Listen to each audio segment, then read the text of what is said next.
Good morning. So today is my last day in New York, and I'm actually about to go to Nashville, Tennessee for an event tomorrow.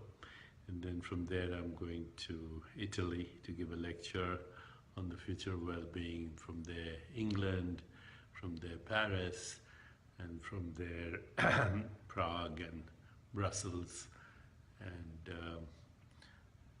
Basel. Maybe not Brussels, but anyway, I don't look at my schedule except on the day that I'm traveling, and so I have a vague idea of all the things I'm going to do. So what I'd like to do today is actually, once again, give a short discussion on how to attract the best relationships and also how to get whatever you want in life.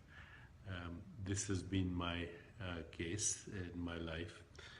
Always attracted to whatever I want, and always had the ability to manifest whatever I want as well. So I hope that some of my experiences and what I share can be of help to you. So let's talk about relationship first. And very fundamental idea here is that you are constantly experiencing the world as a mirror of the state of your consciousness. So you can just actually, wherever you are, look around and see everything, and whatever you see is a mirror, a manifestation of the state of your consciousness. Doesn't matter what it is. Every situation, every circumstance, every relationship, every event is a mirror of the state of consciousness. Now, some people will be very upset by this. They'll say, well, I got sick and my husband left me and I'm divorced and I lost my job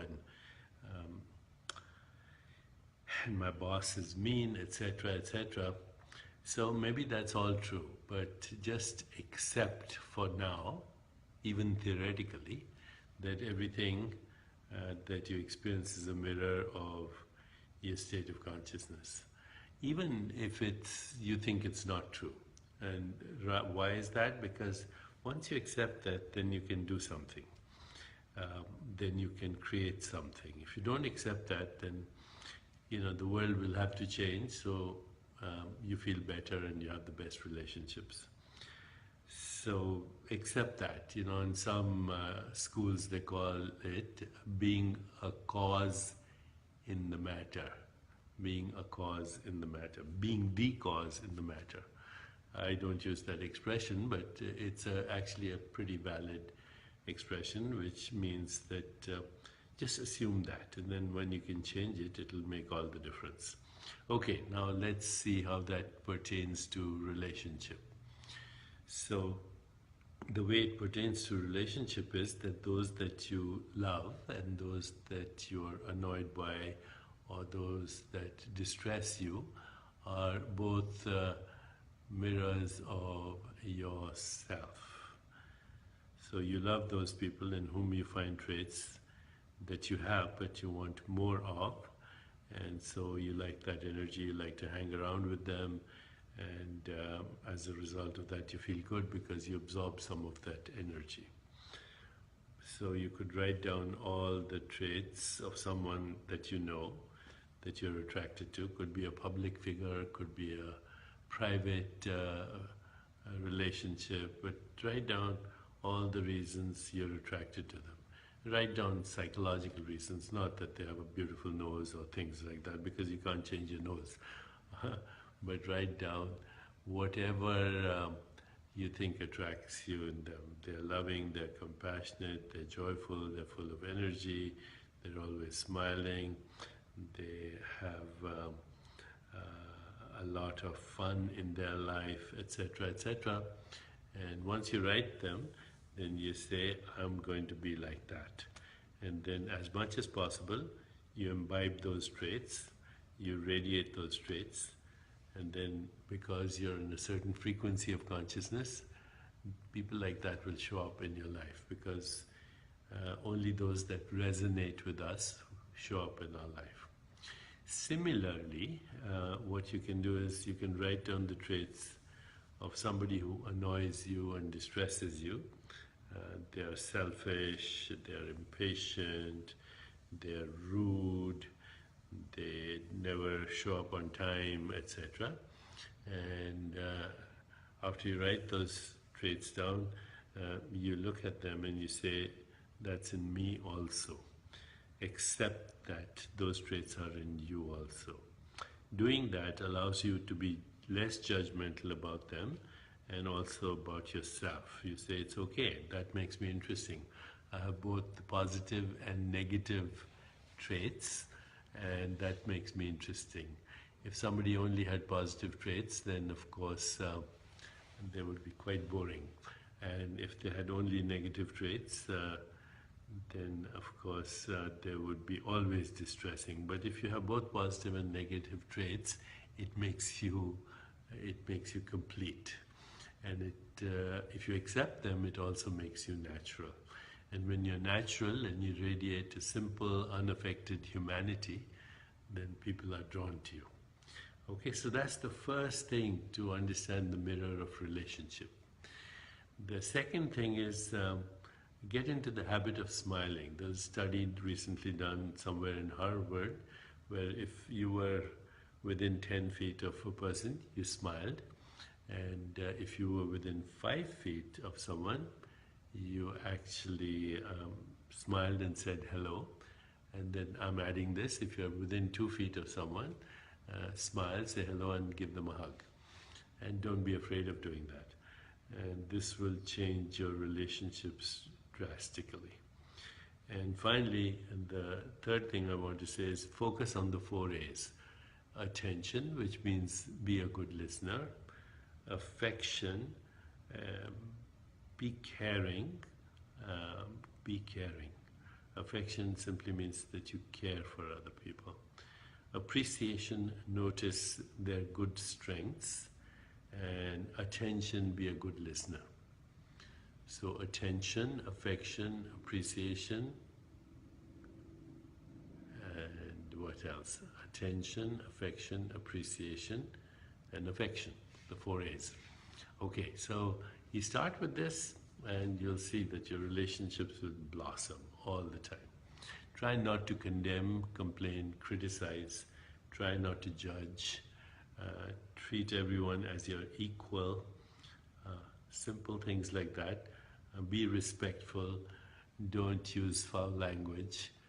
And you're on your way. There's a lot more to be said about relationships, but I'll save that for another time. Okay, so that's how you attract the best relationships in your life. How do you get whatever you want?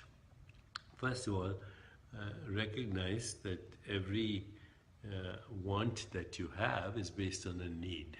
So you can write down your needs in the following categories. The first has to do with survival and safety. The second has to do with love and belongingness. The third has to do with success and material gains. The fourth has to do with self-esteem. The fifth has to do with creativity.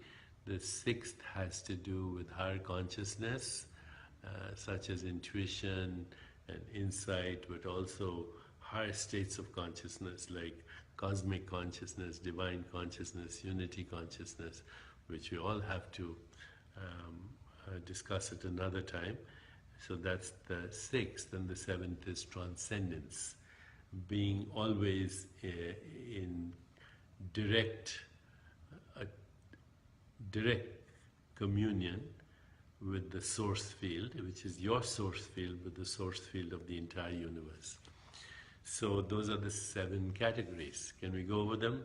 So the first is survival and safety, the second is love and belongingness, the third is material success, the fourth is self-esteem, the fifth is creative expression, the sixth is higher states of consciousness, and the seventh is transcendence, self-actualization.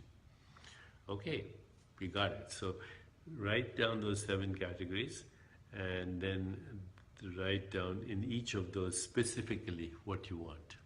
Specifically what you want. And then you might want to look at that before you start your meditation, and you can do any one of our 21-day meditations, or you can go to jayo.com. Jayo.com is an amazing place where you can get all the information you want about health, longevity, well-being, and even lifestyle medicine. And you can get a daily meditation from there. So look at all the things that you desire and then go into meditation, and then let go and let the universe handle the details. Because when you go into meditation, you enter the field of all possibilities. You also enter the field of synchronicity. You also surrender to uncertainty. You also realize the power of intention, and you also take creative leaps of imagination where you change context, meaning, relationship. It's jayo.com, J-I-Y-O. I'll write down the link. Okay, so know what you want, surrender to uncertainty, learn to transcend, to go into pure consciousness, and recognize and realize the power of intention from the field of all possibilities, the field of creativity, the field of infinite correlation, and the field of uncertainty. There you have it, and you can fulfill any desire that you want. It's called the spontaneous fulfillment of desire. It is also the mechanics of synchronicity. So I've given you a very short summary of everything today, and each of these points is so important that it deserves a post on its own. Meanwhile, do check out jayo.com, where you can get daily reminders of these things, and this post, of course, will be there permanently on Facebook. You can come back to it, but try out jayo.com as well, because you will see that there are lots of experts there who can help you and guide you. The future of lifestyle medicine is what I call the 5 Ps. Okay, personalized, process-oriented, predictable, preventable, personalized, process-oriented, predictable, preventable, and participatory. So these are the 5 things that will be the future of lifestyle medicine. Okay, and then we can actually measure all these things as well. So hopefully it's jayo.com. I'll write it. Okay, I'll write it down. So for now, I think we're all set, and I hope this was slightly useful. It's been very useful in my own private life, and I just wanted to share it with you. Thank you.